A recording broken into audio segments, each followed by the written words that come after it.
Day 276, Return, Nehemiah 8, Esther 5-6, Proverbs 21 verses 5-8. Let's begin. Nehemiah 8. And the 7th month had arrived. Now the sons of Israel were in their cities. And all the people were gathered together, like one man, in the street which is before the water gate. And they spoke to Ezra the scribe, so that he would bring the book of the law of Moses, which the Lord had instructed to Israel. Therefore Ezra the priest brought the law before the multitude of men and women, and all those who were able to understand, on the first day of the 7th month. And he read it openly in the street which was before the water gate, from morning even until midday, in the sight of the men and women, and those who understood. And the ears of all the people were attentive to the book. Then Ezra the scribe stood upon a step of wood, which he had made for speaking. And standing beside him were Mattithiah, and Shemaiah, and Ananiah, and Uriah, and Hilkiah, and Maaseiah on his right. And on the left were Pedaiah, Mishael, and Malchijah, and Hazhum, and Hashbaddanah, Zechariah, and Meshullam. And Ezra opened the book before all the people. For he stood out above all the people. And when he had opened it, all the people stood up. And Ezra blessed the Lord, the great God. And all the people responded, Amen, Amen, lifting up their hands. And they bowed down, and they adored God, facing the ground.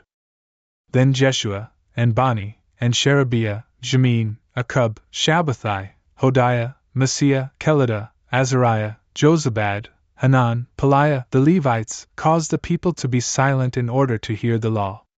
And the people were standing on their feet.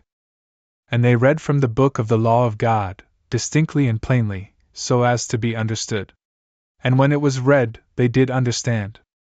Then Nehemiah, the same as the cupbearer, and Ezra, the priest and scribe, and the Levites, who were interpreting for all the people, said, This day has been sanctified to the Lord our God. Do not mourn, and do not weep.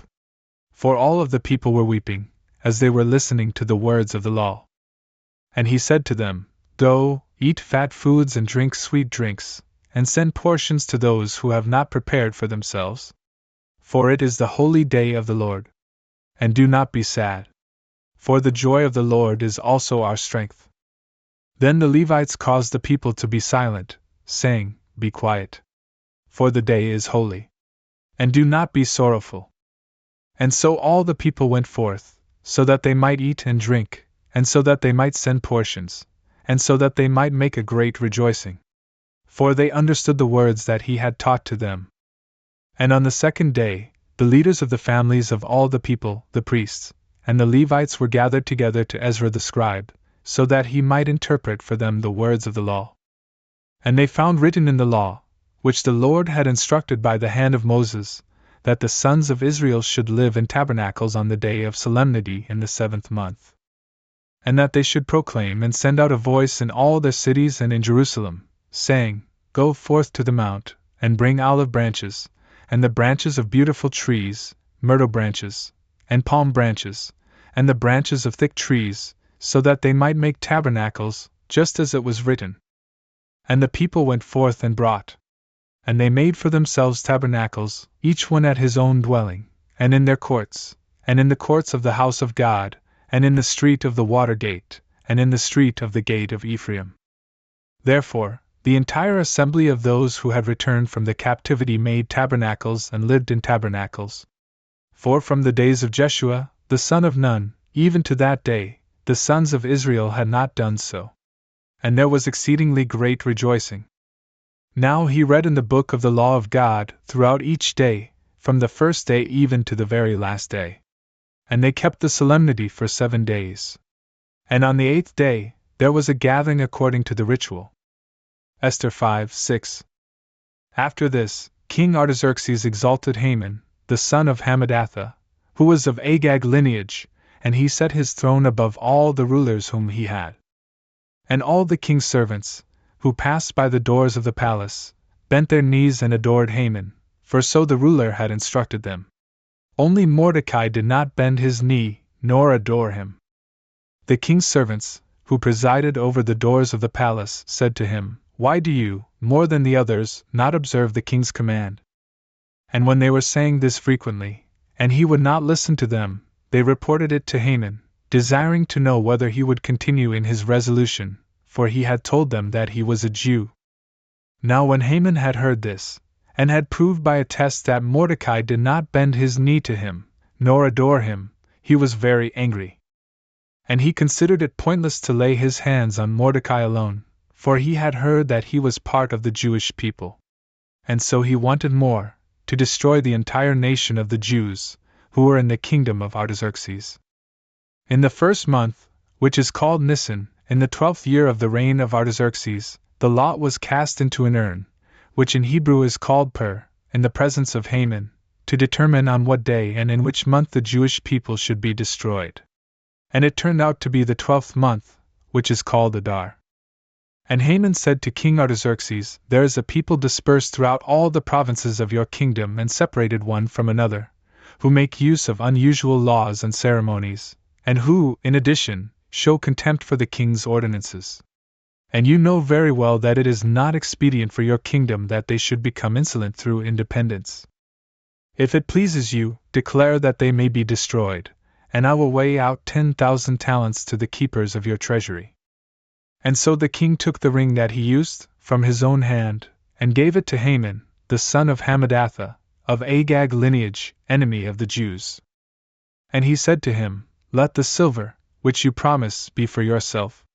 As for the people, do with them as it pleases you. And the scribes of the king were summoned, in the first month Nisan, on the 13th day of the same month. And it was written, as Haman had commanded, to all the king's governors, and to the judges of the provinces, and to various peoples, so that each people could read and hear according to their various languages, in the name of King Artaxerxes. And the letters were sealed with his ring.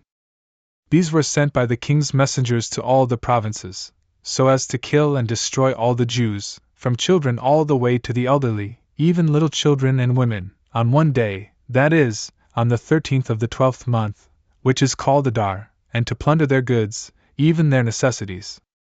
And this was the text of the letter: Artaxerxes, the great king from India all the way to Ethiopia, to the leaders and generals of the 127 provinces, which are subject to his authority, greetings. Although I have reigned over many nations and subjugated the whole world under my realm, I was by no means willing to abuse the greatness of this power, but to govern my subjects with clemency and leniency, so that they would settle into a quiet life, apart from any terror, and delight in peace, as all mortals would choose to do.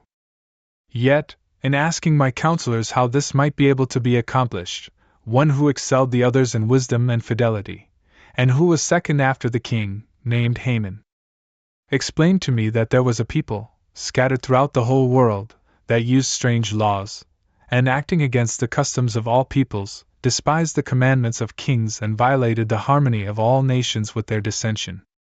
When we had learned this, seeing one nation rebellious against all mankind, having overthrown the usefulness of laws, and going against our orders, and disturbing the peace and harmony of the provinces subject to us, we commanded that whomever Haman, who is chief over all the provinces, and second after the king, and whom we honor in the place of a father, whomever he would point out should be destroyed by their enemies, with their wives and children, and that no one may take pity on them, on the 14th day of the 12th month Adar of this present year. So that these guilty men, all on one day, may go down to the underworld, restoring to our empire the peace that they had disturbed. And the effect of the letters was this, that all provinces would know and prepare for the prescribed day. The couriers, who had been sent, hurried to complete the king's command, but the edict was hung up in Susa immediately. And the king and Haman celebrated a feast, while all the Jews in the city were weeping. Proverbs 21 verses 5-8. The intentions of the robust continually bring forth abundance. But all the lazy are continually in need. Whoever gathers treasures by a lying tongue is vain and heartless, and he will stumble into the snares of death. The robberies of the impious will drag them down, because they were not willing to do judgment. The perverse way of a man is foreign. But whoever is pure, his work is upright.